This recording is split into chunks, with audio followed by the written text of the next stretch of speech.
But before we get started, I hope you had an absolutely wonderful Halloween. Um, we've got some exciting stuff coming up for you over the next month as we roll into November. So, very excited to start announcing all of that as we go along. But without further ado, let's get into the show.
Dole to the moon. I like it. So GME kind of ran up a little bit and then ran down a little bit. Couple of stoppages. Any thoughts on that, Hendricks? We've had one parabolysis. Why not have another? Back to back. Basis is upon the horizon, boys and girls and others. We are almost at Moesis. Is that what the tarot astrology is telling you? Well, actually, Tardstrology was pretty fucked up today because I wasn't able to do Tardstrology yesterday, so I couldn't tell where the fucking streamline was and where the hell it was going. So I have no fucking clue today. But I posted it on Bloomberg, so if you want to fucking figure it out yourself, you can try.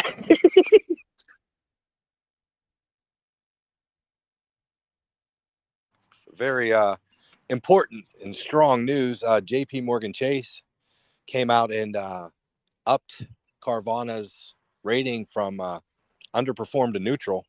And it probably has nothing to do with the fact that they lent them the greater part of the $3.2 billion for a bad business plan.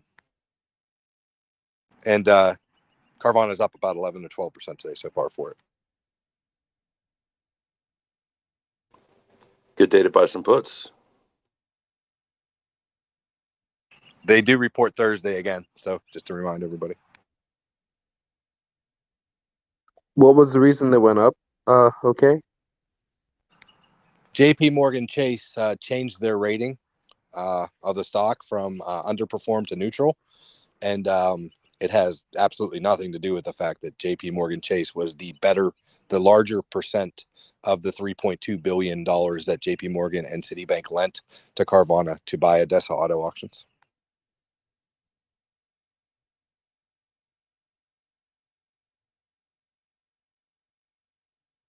Did you hear the sarcasm there?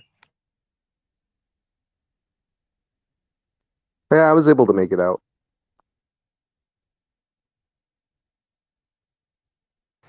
Loving Trex.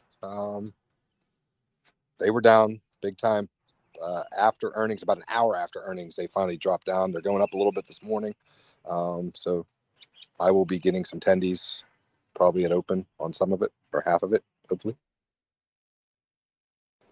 Tendy Town. Good place to visit this time of year.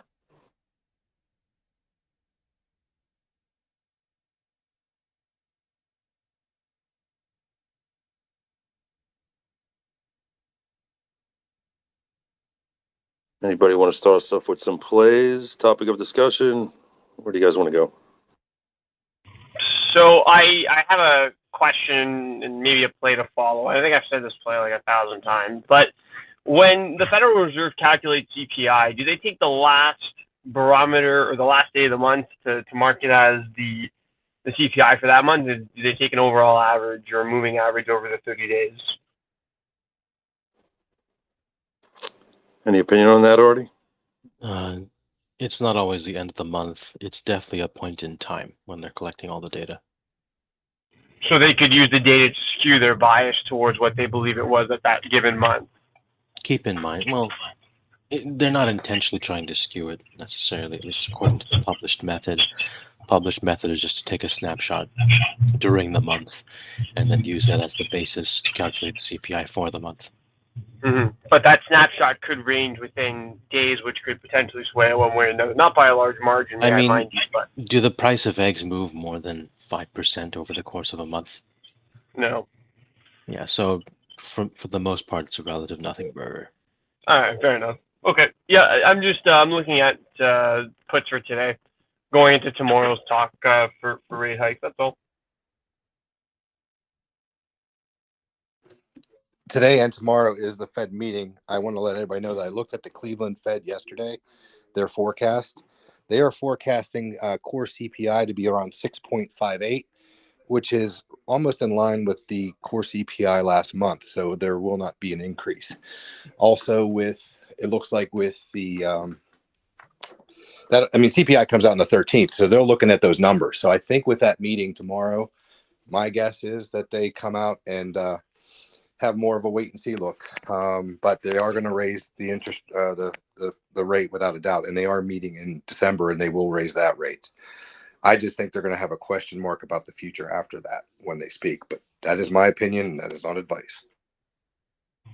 Yep, and I agree. In that sentiment, I don't think there's going to be any talks of a pivot based on the Federal Reserve of Cleveland. They're showing true stagflation at its finest. So that's why I was asking that previous question, because I just don't see Jay Powell going out and saying, yeah, things are looking good based on what the Federal Reserve of Cleveland is showing.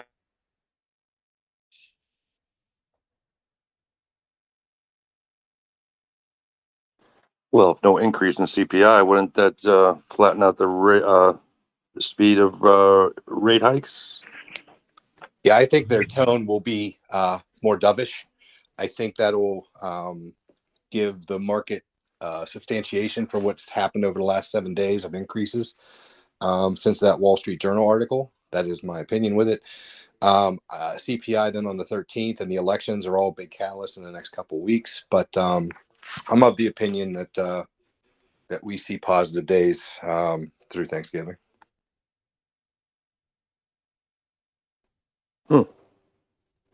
Not all positive, but if I were to place a guess, I'm thinking SPY goes to 400 to 424 before Thanksgiving. But again, that's just the way I'm seeing it. I think it's really contingent on what Jay Powell says tomorrow and today.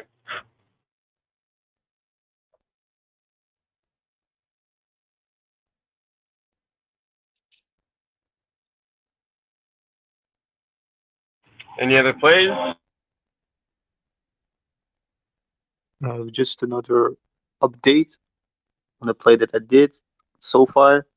It was pretty nice. I just bought shares, so just got a cool 3K, but had I bought options would have been even better. But yeah, still a good guidance for next year.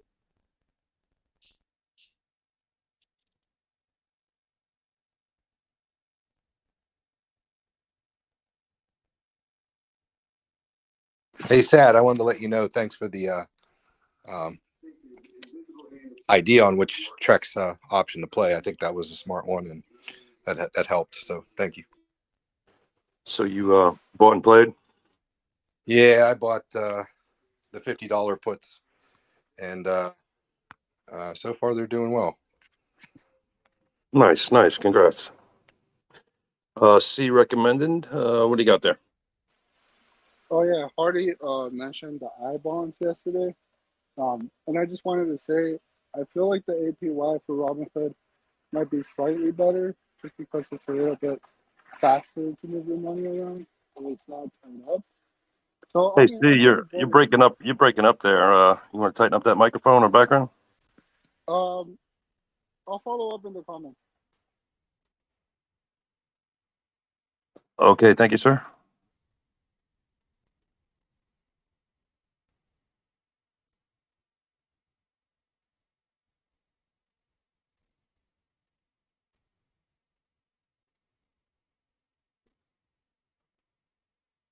Any other plays? Anything? Well, we had Carvana was upgraded, right, from underweight to neutral, and is making a big run up pre-market, as previously mentioned. A lot of people are pretty bearish on the stock and looking for it to do pretty terribly in the next 6 months. So maybe a good time Anybody to. look? Yes, sir. Anybody looking at puts? I know the IV is insane, so I'd be very cautious. Hey, can I say something on Rumble? Is this a good moment for that? RUM, go ahead. Yeah, there was some confusion yesterday just over different stocks. So this is RUM, Rumble video sharing platform, market cap of about 3.22 billion. So well up for discussion here. Back on the 12th of October, there was a pretty scalding report on the company, which is trying to be a kind of anti-woke YouTube, I guess, video sharing platform. There was a pretty scathing report saying that they were paying some of their content producers directly rather than monetization through the system. Their stock fell from $12 down to $7. It was a huge collapse beginning of the month. Ever since then, I think the consensus is that the review is a little unfair. Lots of companies, especially starting up, do those sorts of things. The stock has been rising. I think yesterday it rose 5.5%, which was the smallest rise since that fall. It's regained now, I think, everything that it lost. I took out some calls when it was down at 7, and they've gone sort of fivefold in value. It does seem to be on the rise. We had a bit of a missionary in the sub the other day trying to sort of post how this was going to change the world. I don't buy into that at all, but it does seem that there's a trend at the moment, particularly with the takeover of Twitter by Musk, this whole movement towards sort of anti-woke, anti-cancel culture. Whether or not one agrees with any of that, I think is kind of beside the point, but there's certainly a push towards those sorts of platforms and technologies at the moment. So I think that Rumble's still going to be on the rise for a while.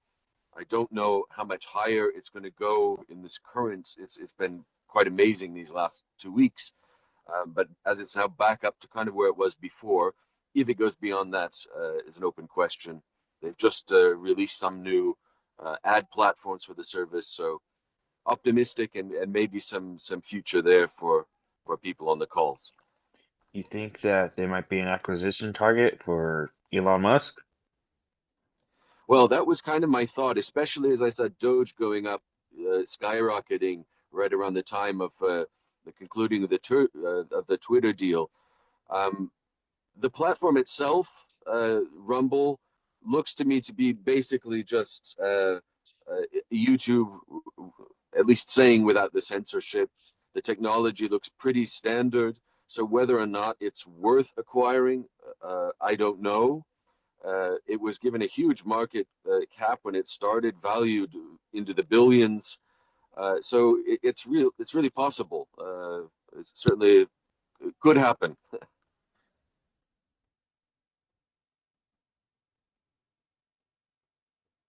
What you got, Vikings?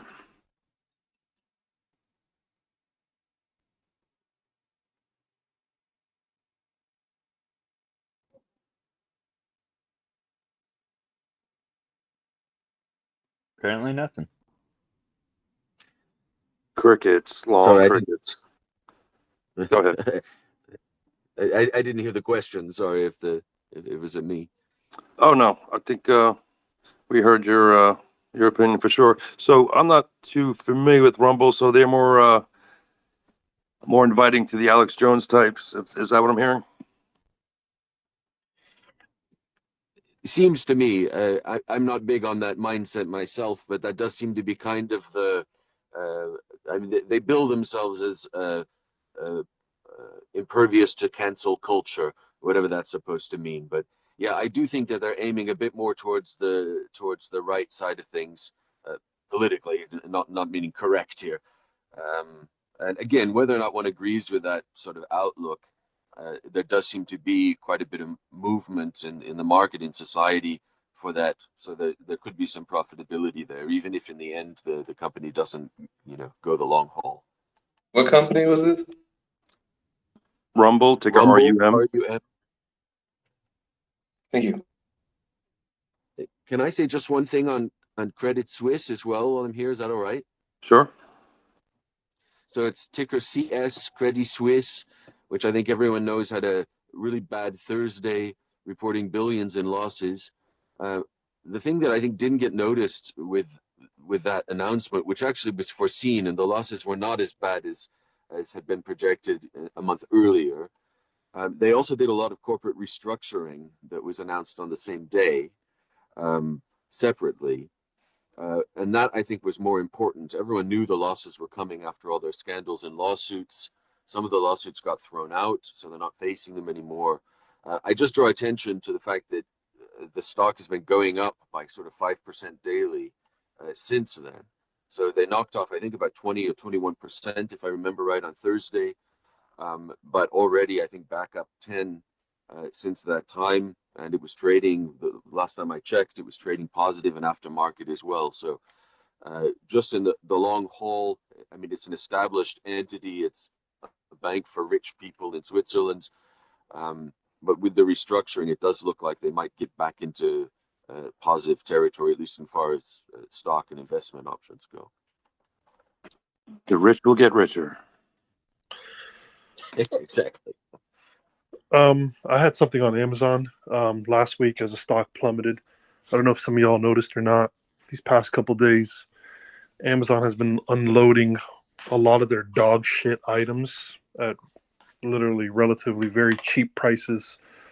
Had friends like pick up like literally 10, 15 different orders, which might be normal for some of y'all, but just wanted to throw that out there for you, as probably they're trying to clean up some of their things from last week. Clearing the books at Amazon, heard.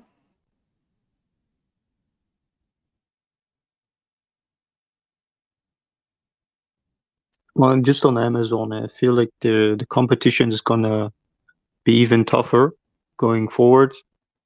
Apparently, YouTube has launched like some sort of streaming service store to to sell their products. That's undoubtedly gonna eat into the margins of Amazon. YouTube launch what? Hey, I got a plan. Shoot. Yo, what did YouTube launch? How is that? What's the name of that service? He said that It's they a had launched. Go ahead. streaming No, what's the service name of store. it? It says its name's streaming service store. So I imagine it's like, on the TV.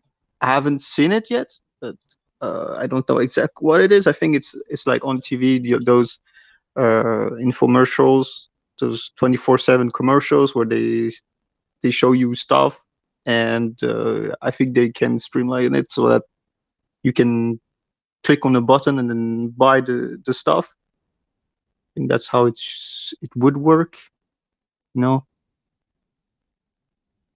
Interesting. Didn't know that. Thank you.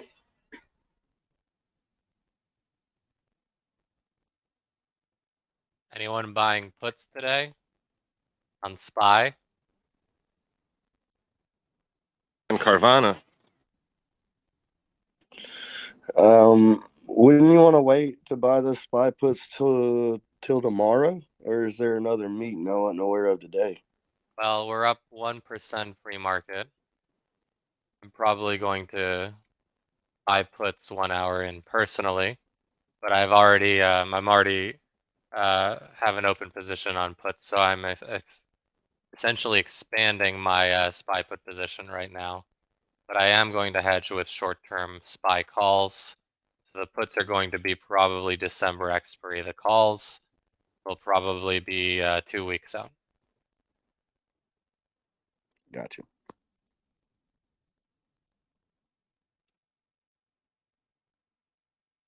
I got a trade. Go ahead, Scald. Good to hear you. Good morning. Good morning. Good morning. Ticker is Tango Delta Trading Desk. They're going to be announcing a partnership with a large consumer packaged goods company on Thursday. Keep them in your sights, folks. Very friendly story time. So you're bullish. I am.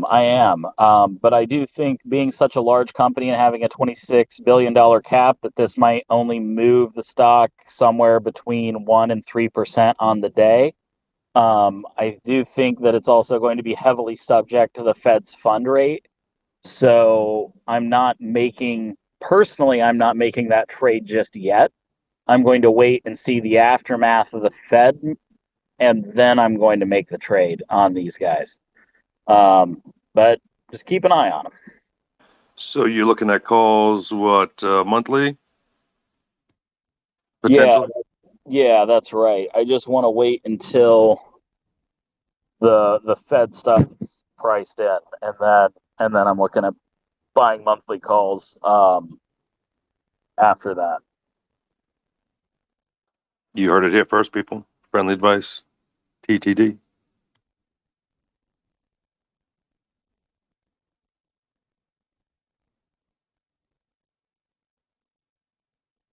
Yeah, all their current partnerships are with large media companies like Disney, Hulu, CBS, Nielsen, which is like that's the only non-media, but that's technically media ratings. So I think their foray into the consumer goods space, it's subtle, but it shows an expansion of their business market.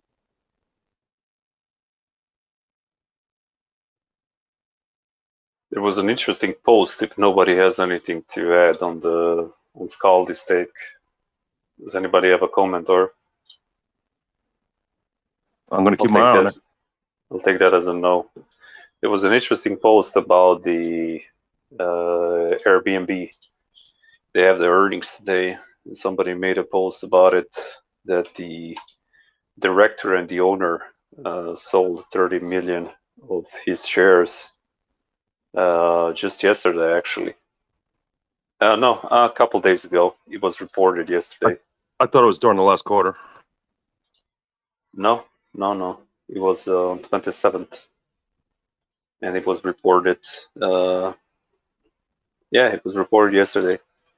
So he sold 30 millions or 261K of shares.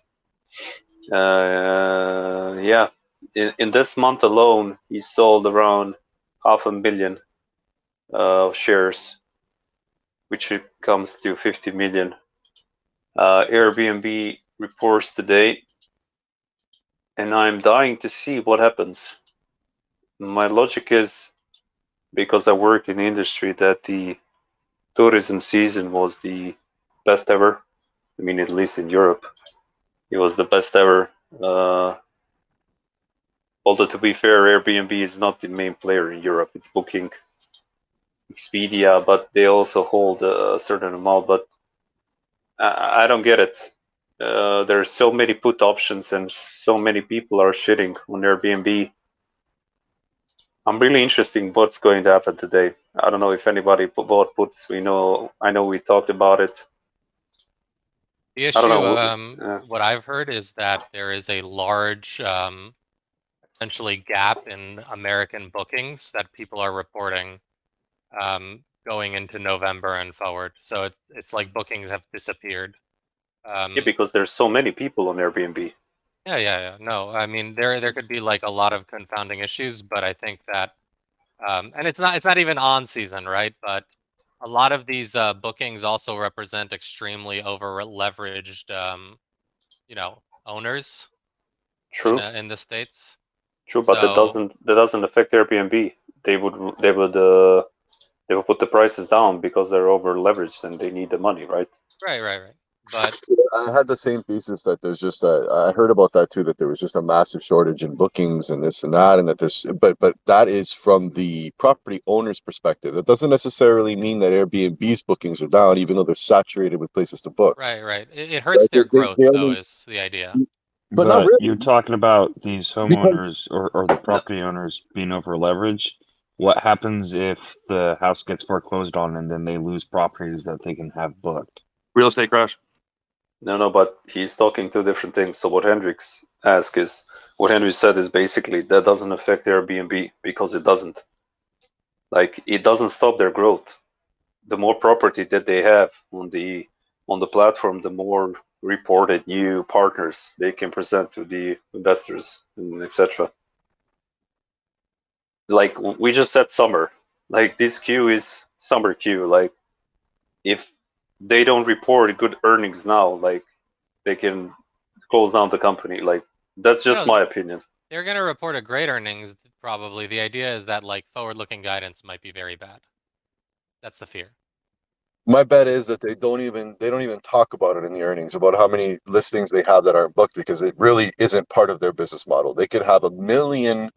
They could have had 100,000 homes available to book last year, and they could have a 1.1 million this year available to book. If their bookings are growing, then they've grown. If it doesn't matter how many properties they have listed, it doesn't affect their bottom line, because they don't make a dollar or charge a dollar until one of them is booked, and it doesn't cost them to have them listed. A lot of the chatter I'm hearing about Airbnb is people are getting upset with, basically they have to clean their own room and still get charged $150 to pay for it to get cleaned as well. And, issues with getting inside your room and all kinds of stuff. Go ahead. Yeah, but that's not on Airbnb. That's like you complaining that Uber is shit because the driver, I don't know, smelled, But it's on their brand. Like, what is on Airbnb then? Like, simple in your opinion? Like, what is important for them? What is important? That the listings are correct. You don't get scammed by listings. The pictures are updated. The info is updated. The prices are somewhat similar to the Booking or Verbo or Expedia or whatever. The platform needs to provide you with a decent amount of information so you don't get scammed when you get there. If you see before you get there that the fees for cleaning are 100 euros, let's say, which you see when you pay, when you book a room, then it's like it's your fault, Why the cleaning fees are going up it's very simple. You said it. Somebody said it. There's so many properties that are over leveraged. There's so many properties that went into the marketplace that the people that are cleaning it, and I wrote this comment on the post, and I had to remove it because people are losing their mind because I'm a mod and I'm not neutral, blah blah blah, whatever. Is because you will be surprised of how small the amount of people are that actually do the job properly, like clean the rooms, the companies, the women that organize and like make. So, yeah. hold on a second. How like hold on. Let me get in here. I gotta go really quickly.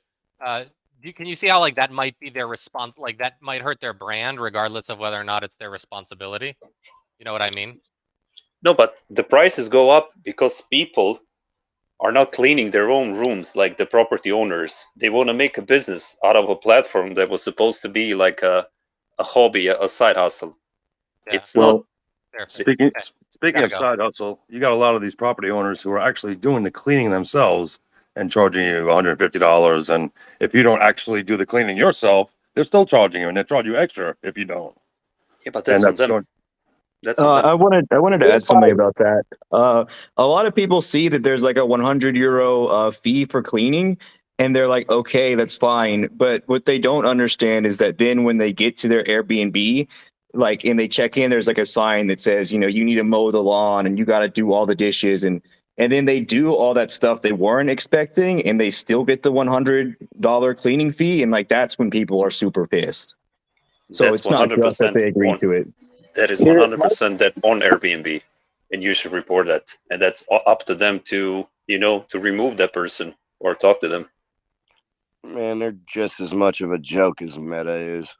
My concern about Airbnb is related to the fundamentals. I think Airbnb, Upstart, and DoorDash, I think all three of these companies have very aggressive stock-based compensation for their cash flow.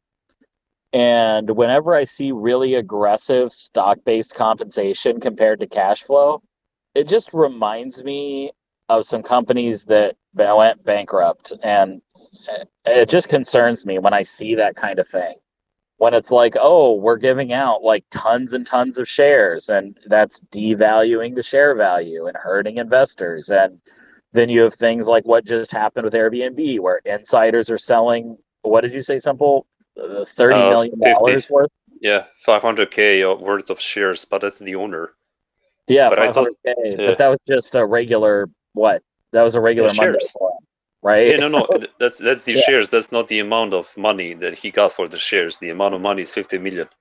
But Oh I my thought God. you're going to, as somebody that worked for one of the companies that you mentioned, for me, it isn't the shares that they offer, because they do offer a lot of shares, is the unregulated expansion, because the Airbnb right now has some troubles because of the immense growth that they had during COVID and after COVID. And that's what always fucks the company, because nobody wants to invest in the customer service or sales rep or whatever when the growth comes along. Well, they just proved that they don't really have any good customer service if they're charging cleaning fees and then not making sure that the people who list their homes on Airbnb actually do the jobs. Can I get a Doge emoji if you're going to use Airbnb in 6 months? I'm just going to say there were people that were like, I'm a lineman for Enron and I have $165,000 in Enron stock. And I'm a lineman. I climb up the telephone pole and I put up a power line. And guess what happened? That lineman's $165,000 worth of Enron stock went to zero. Yeah, So but I'm now just you're saying, making a historic moment. There well, wasn't that many end runs. It happens all the time. There were not. And I'm just saying, like, be careful with these companies with heavy stock-based comp, because if your comp is tied in directly to stock shares, I mean, they're basically just issued by the company. They can always print more shares, right? So just be careful. By At your some logic, point, they're Scott, going to do buybacks, right? I imagine to compensate that. depends on the company. But based on your logic, Scott, then what stops Amazon for it? Like, for example, Amazon workers, Meta, whatever company, everybody took a 30% pay cut since the stocks are down so much. Google, even like Microsoft, whatever. Everybody took a huge pay cut. Like, what stops those companies from going down? But somebody did mention, huh? I would have left if you're going to make me take a 30% pay cut because your company sucks and your stock is going down, then I'm out. I can find somebody else to pay. US soldier, you said a couple of things in these like 10 minutes that I'm here that like, okay, simple statement. If your paycheck is 10K and if you get 20K worth of shares as per your contract, if the company shares price goes down by 30%, you just took a 30% pay cut. That's what I meant. That's what we're talking about for the last 20 minutes. So going back to Airbnb for a second, I was just curious, does anybody here have puts and why? Like that was the original question. Because I know that we mentioned it a lot of times. Nobody, huh? Maybe in the comments we'll see. Then we can come back to it. Every so often, one of the fangs show up in my put plays. Simple. I don't think these are long-term puts. No, I suspect these companies will, so long as they have reasonably smart people, continue to grow, or at least outpace their peers. But I'm of the opinion it's naive to think anyone's growing more than double digits over the next roughly 1.5 to 3 years. What Yes, about the thesis that the collapse of Airbnb could be the start of the collapse of real estate in the United States. It would only be the collapse in the event that all the over-leveraged Airbnb bros are forced to liquidate, which is a distinct possibility. I mean, if that one guy had 2,800 units, all levered to the tits, I can only imagine how many more units on Airbnb are also as a result of leverage. Boom. Yeah, adjustable rate might get your ass. I don't know if they're adjustable. Some of them are fixed, and they were fixed at like 2.25 or whatever the low was. To go with your thesis, to put additional argument for your thesis, that Booking actually fired 30% of its staff during COVID, and they didn't hire back. The Booking properties are all going up like mental. The season was great, and they don't have enough people to follow the growth that they had originally. And yeah, and what happened this year? So they're not hiring, but they have like 30, 40, 50% more of units and growth. So that's gonna, what happened to Airbnb, I think is gonna happen to Booking also. Fair enough. So are we thinking puts on Airbnb? I mean, I've talked myself into puts this morning, so thinking about it. I really don't know. Like, I'm curious what's going to happen. Well, aren't they ridiculously known for overcompensating with stock options for the C-suite as well? So, well, not just C-suite, also high-level engineers and management. But the idea is you pay them a relatively low salary as a function of their total comp. So let's say 35% of their total comp is salary. The rest of their income then comes from the company doing well, the shares that they were granted at when the company was doing worse than it is now, and the expectations that as the company grows, because of your work, you're rewarded. At least that's how it's supposed to work. There are some ways to manipulate or otherwise advantage yourself within that construct. Understood. Any last comments on Airbnb? Do we think the overall housing market impacts the rental market in that, like the Airbnb market? Or do we think that the Airbnb market is going to stay? One theory going around is that Airbnb units are pricing out renters because the daily rate of an Airbnb rental compared to the local monthly rent means you can have that Airbnb unit vacant 75% of the time and you'd still make rent. So that's why European cities. Sorry, Harry, I thought you were done. Go ahead. No, so that's partly why there's call for regulation to force Airbnb units to register as hotels, get the appropriate insurance and licensing fees and so on. Whether that'll actually happen universally across the world is yet to be seen, but also incredibly unlikely. Yeah, I guess that did happen in certain cities in Europe.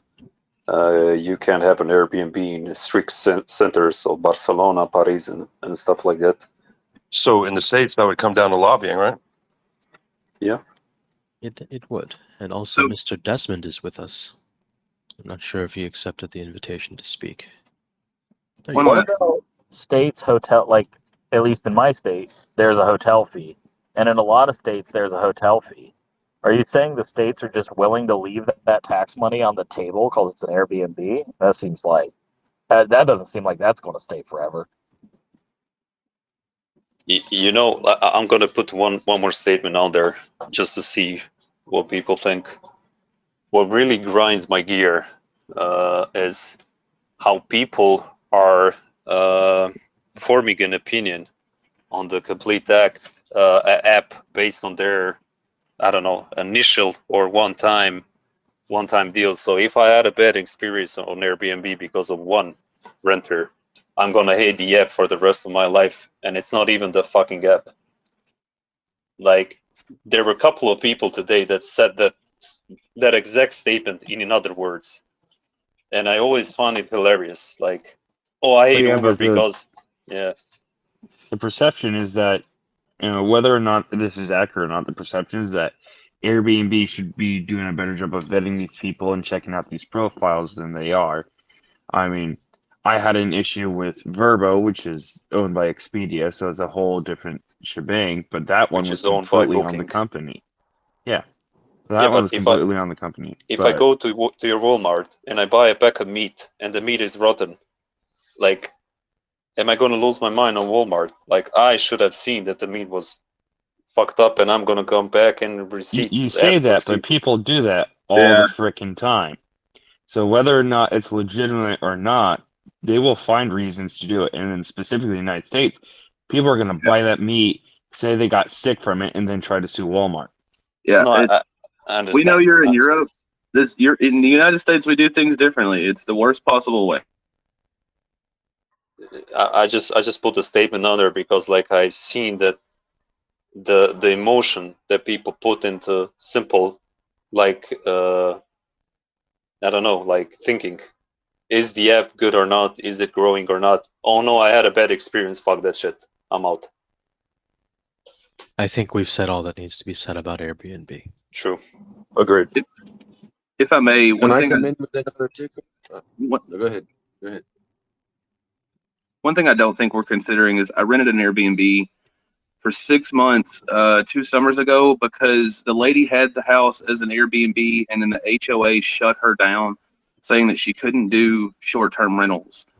And so I lived in an Airbnb for 6 months because she turned it into like a short-term or longer-term rental. And I'm wondering how much that's happening across the states. Certainly unknown by us. Can I come in on a different ticket? By all means. Yeah, if we're done on Airbnb, I have a question just for the kind of group knowledge. It's ticker ASTS, which AST Space Technologies. It's a company that does satellite-based cellular technology and so on. Are you sat phone guy's dad? Where's Seth? He said ATST, right? We've never heard of this stock at all. Yes. Alpha Tango, or sorry, Alpha Sigma Tango Sigma, ASTS. It's super interesting. Yeah, it's really, I've liked this stock for a while. I mentioned it in the sub a while back and people weren't sure about it. It's been climbing up. It goes up and down, but it's been climbing up. And then yesterday, almost 11%. It just rocketed up. And I have no idea why. And I was just curious whether anyone else out there knows what might have happened that's caused. It's been climbing, you know, kind of 2.5%, 3% pretty regularly, but then just suddenly this huge, and again, I think it's up more than 2% already in pre-market day. I don't follow it closely enough to have any ins on the news, but I thought maybe someone might have some knowledge out there. Does anybody want to tell New price target announced. The new iPhone 14 was dabbling into emergency SOS services through satellite technology. They partnered with Global Star to do that. So it's just piggybacking off the hype because it seems as though the market is reinterested in satellite cellular capability. Now, whether this momentum takes off or not remains to be seen, but the services is supposed to launch today. So I want to see if somebody lost on a boat can actually be found by their iPhone if there's no service. Yeah. Hey, I didn't think Yeah, I about thought that. it might be piggybacking, like you say. Mm. All the castaways are saved now, so I mean that's got to be good for the stock. And all the ones that have the capability are the iPhone 14. The previous iPhone. You're going to be saved if there's some. You're going to be saved if there's some like rich person who's uppity and has an iPhone. You go to like some like Southeast Asian airline, everyone's going to have an Android because that's all they can afford, and you're all screwed. Plus, they can't find airplanes anyway. But I think the bigger question, I mean, yeah, that's great. But the bigger issue is was just said by someone else. For a while, the whole satellite phone technology was kind of seen as superseded by cellular and all of this kind of forgotten.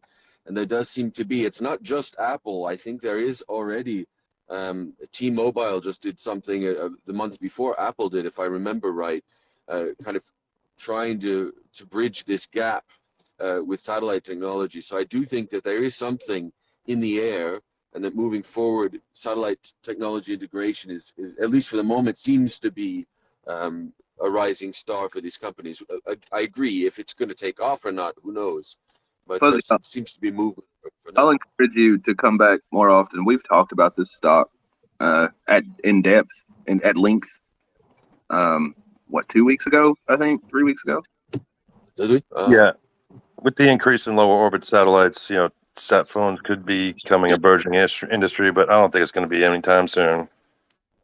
It's got a ways to go, but it could be. You're on the right track. If that shit takes off, it's going to be big. But whether or not it does this year or 10 years from now, we don't know. Yeah. Do you know anything only- about the SPAC company that sponsored ASTS? Who actually took them public? Tell us I about don't it. know. No. Who did you say brought them? I thought I heard a name there.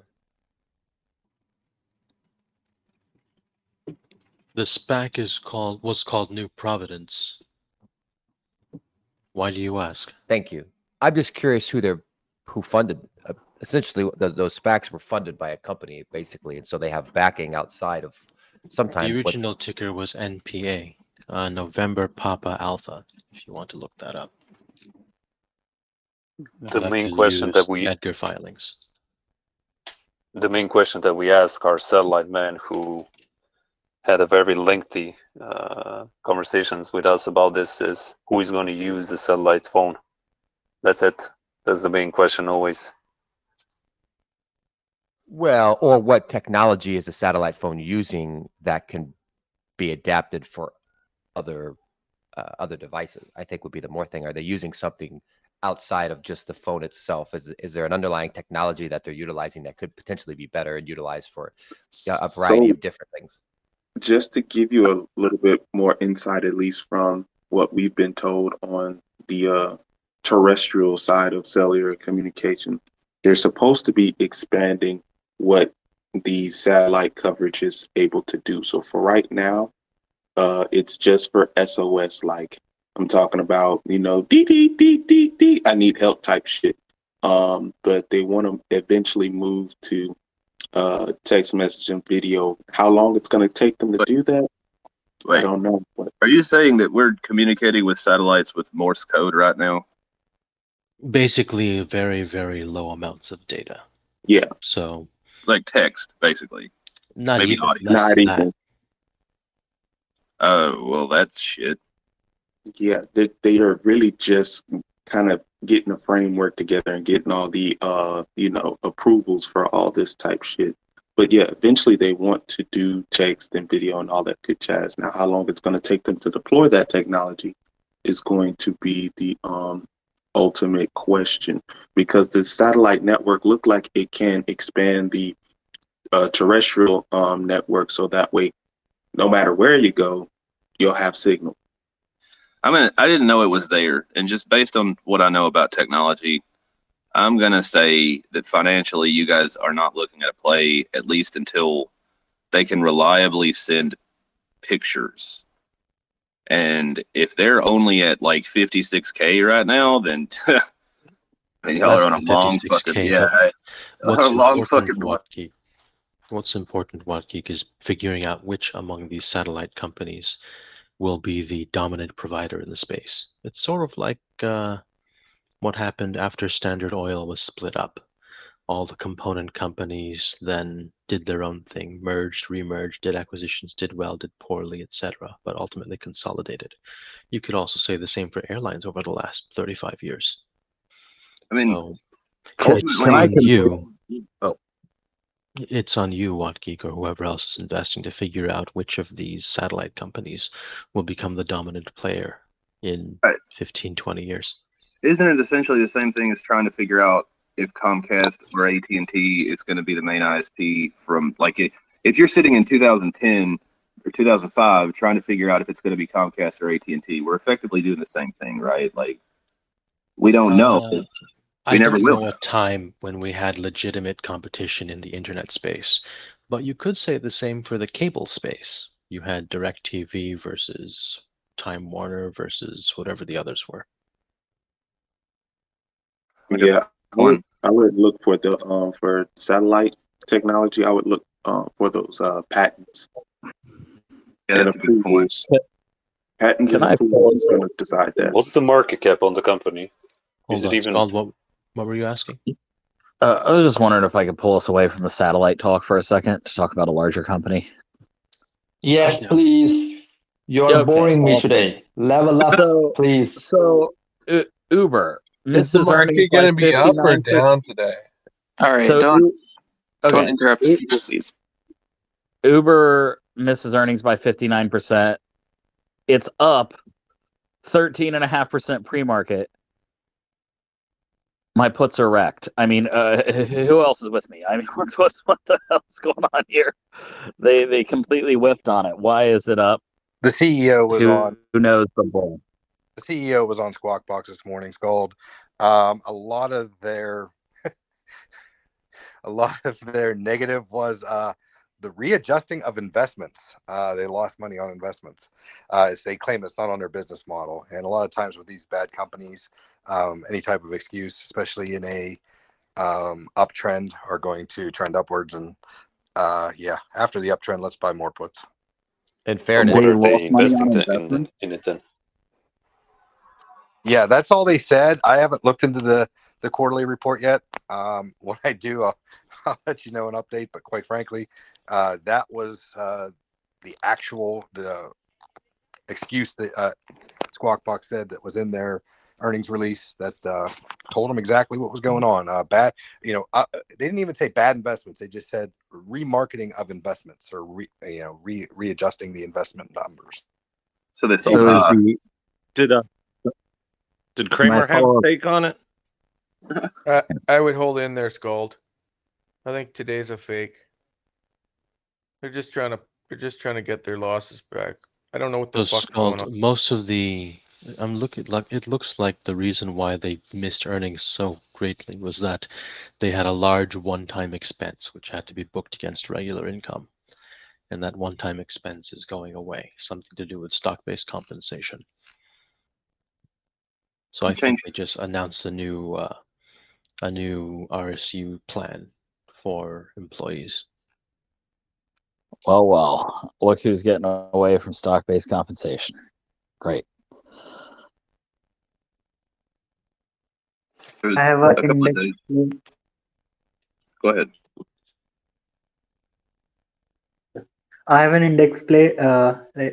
This rally is going to last till either Fed FOMC or either till midterms election. So is it right now the market is thinking like Fed is going to slow the pace of the hike. So it's like a buy the rumor.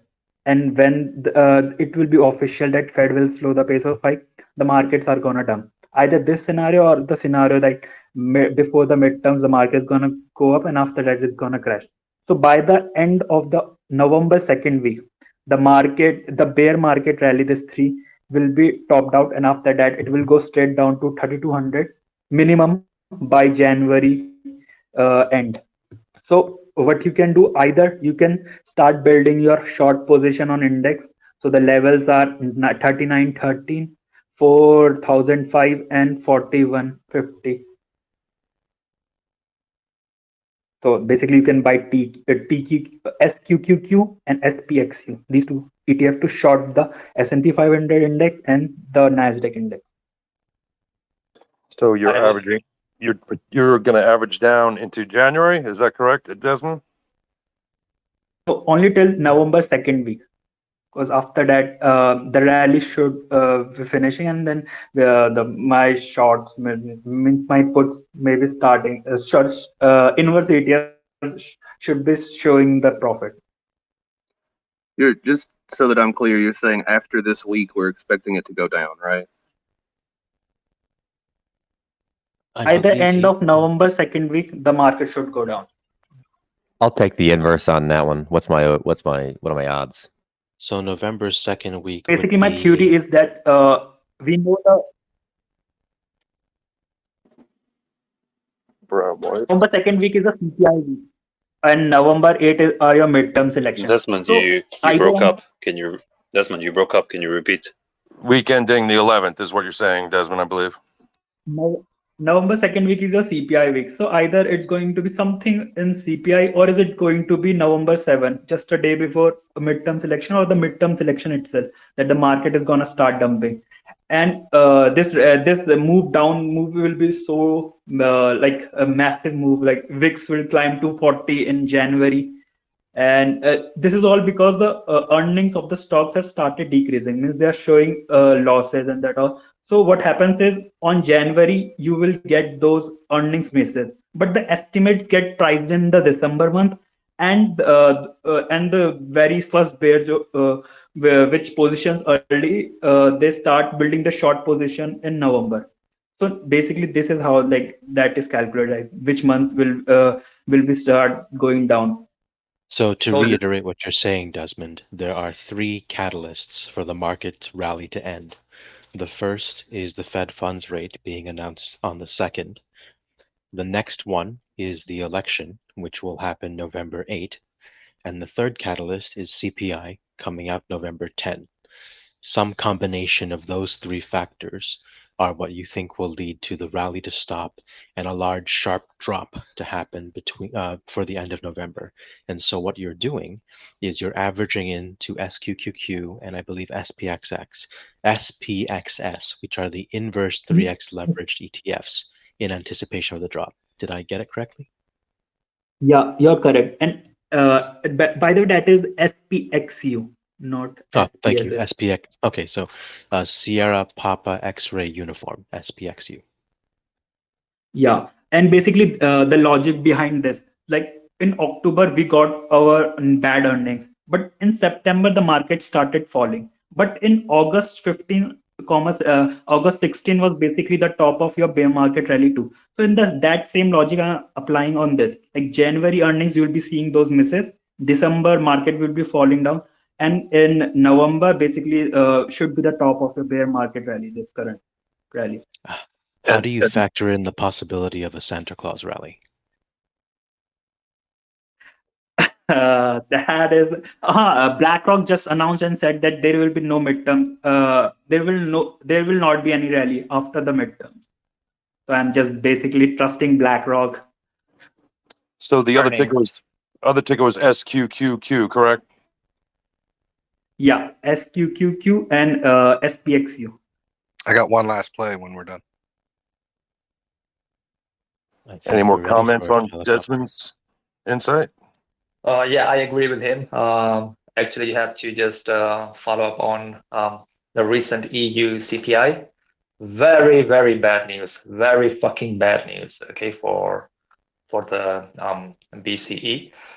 Similar in the UK. So if you just mirror what's going on already in these regions, there is no reason why the US should have a decrease in the inflation rate and the pivot and blah blah blah. So I think correction is coming. This is just a beer market rally. Also, Powell has full power after midterm. Like he can go full Volcker. Like Biden will get his vote and then he can do whatever he wants. Sorry, is this long on SQQQ? No, it's like a week. Yeah, it's an inverse ETF. You can basically buy it. So when are you looking at buying your puts, Desmond? Are you looking at December or January? Or are you going further out? So November second week. Now by November second week, the market should start going down. I'm just basically thinking like Powell is going to be slightly less hawkish, so the market will just start rally for a bit after this FOMC. So then I will start just buying put. Means these inverse ETFs, sorry, not put. You're buying calls on inverse is what you're doing, correct? Buying inverse ETFs, like I cannot do calls and puts on these. Understood. Why would you choose to hold those ETFs that have such a high expense ratio into it? Why would you not just buy later on? So that I can basically earn like the market is going to fall 20%, so around 50% I would get like profit basically for that. I think I'm with Hardy. I think I'd be worried about Christmas. We tend to have a big Christmas when things are not great, and Russia and Ukraine kind of tells me we're going to spend a shitload of money on Christmas. Right, but is it a shitload of debt or a shitload of savings? I think it all depends on how much money people have in their pockets. I will say that I think that it's low Debt. this year. The fact that I'm seeing the likes of Klarna, Affirm, UPST, Upstart, and so on various e-commerce sites suggests to me that this is kicking the can to a end of Q1 crash. But first, we need unemployment to go up. So it's possible in the new year a bunch of people are getting laid off. Yeah, I definitely think it's going to come down. I just think, like you said, Christmas might put it off for a while. You might have a I'd also surprise think- tomorrow. And we'll see. Oh, never mind. 30. See ya. It's come down before we get that far, which is, I think, is what Desmond's saying. It's coming. It's gonna switch. So that's Market Open, everybody. Thank you for joining us. Try not to lose too much money, and we will see you all tomorrow. If anybody wants, Good luck. real Take quick, care, everyone. credit acceptance, C. All right. Well, let me know how you guys found that talk. I know there's a little bit of gaps of silence, but hope you guys all enjoyed it, and we'll see you all tomorrow. Cheers.